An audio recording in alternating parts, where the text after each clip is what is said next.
Hello and welcome to another Math Minute with Mr. Larson. I hope you're having a great day and hope this video finds you a little more joyful than when you started. Maybe if I'm out of the way, that might help things a little bit.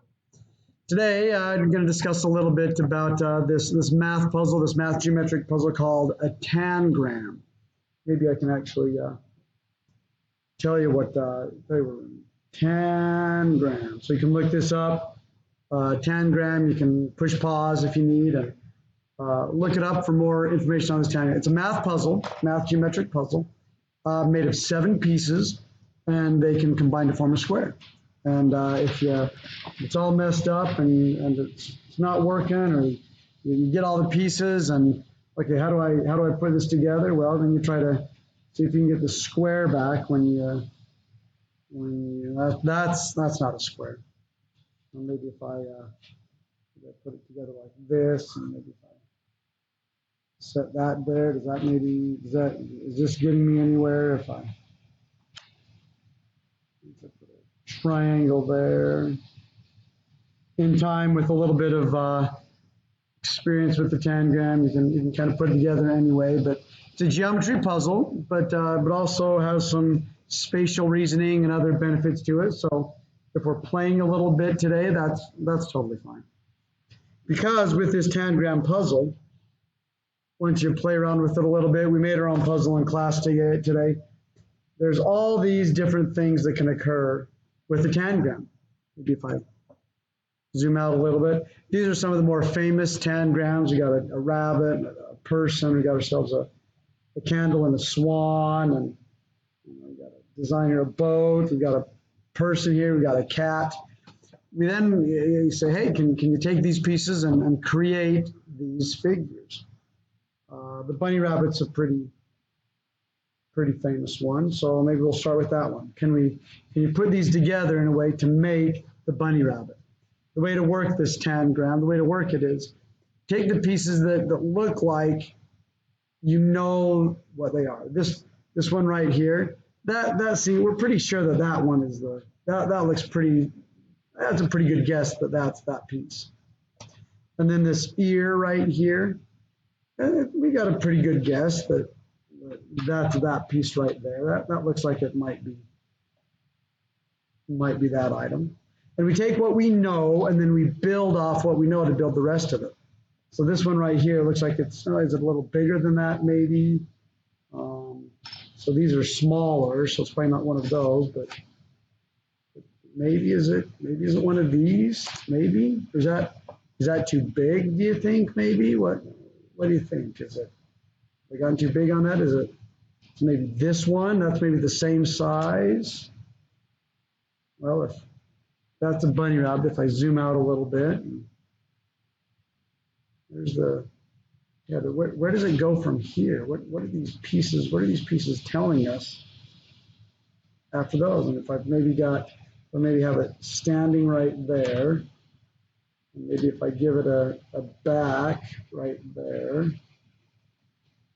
what have we got going on here? Is that? And then if I come over here, if I kind of maybe give it that didn't seem to work out so well. Close, but that's not quite it. So you take the pieces again and you keep trying. As I move this out of the way, it's amazing how good we might become at doing this when, for me, if I take this big piece right here, and maybe if I put this big piece like so, give it a head, maybe I use the smaller piece for that. And maybe these two go together to make this other piece. Maybe it looks like that. Does that look like the rabbit? Well, because the answer is on the back of the card on how to solve it. They'll give you the answer with the pieces. So we spent some time today trying to make the various pieces or make the various shapes. The swan's a pretty famous one to work on. what is the swan? Maybe if I make this the back of the swan, maybe if I have this be the side, is that going to happen? Is that what happens with maybe a side like this? Or no, it's a diagonal, so it goes down like that. Well, that doesn't look like it's working, because if I then try to give this one a head up here, maybe if I put the head up there, and maybe put the square down like that, and maybe if I bring it over, if I come down and bring that up here, and maybe if I put those out like that, is that the swan? Well, it's a swan saying hello. That's not quite it. But if I turn it over on the back, I can get the answer. I'm doing the answers here because I'm just wanting to show you what the tangram is, not spend a ton of time. The answer isn't all that important. What I'm actually trying to do is just teach some artistic creativity here. And so even though there's these ones you can do, right, so, and then like so, and then like so.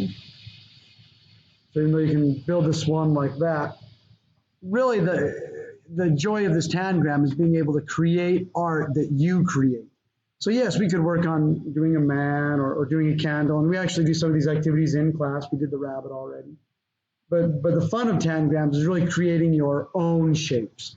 I've got these here that you can look at, and you can maybe try on your own with your own tangram. You can go to the internet and cut out some pieces. I've got some cutouts in my class. And work on building shapes with this tangram. And this is the activity we did today. Bye-bye.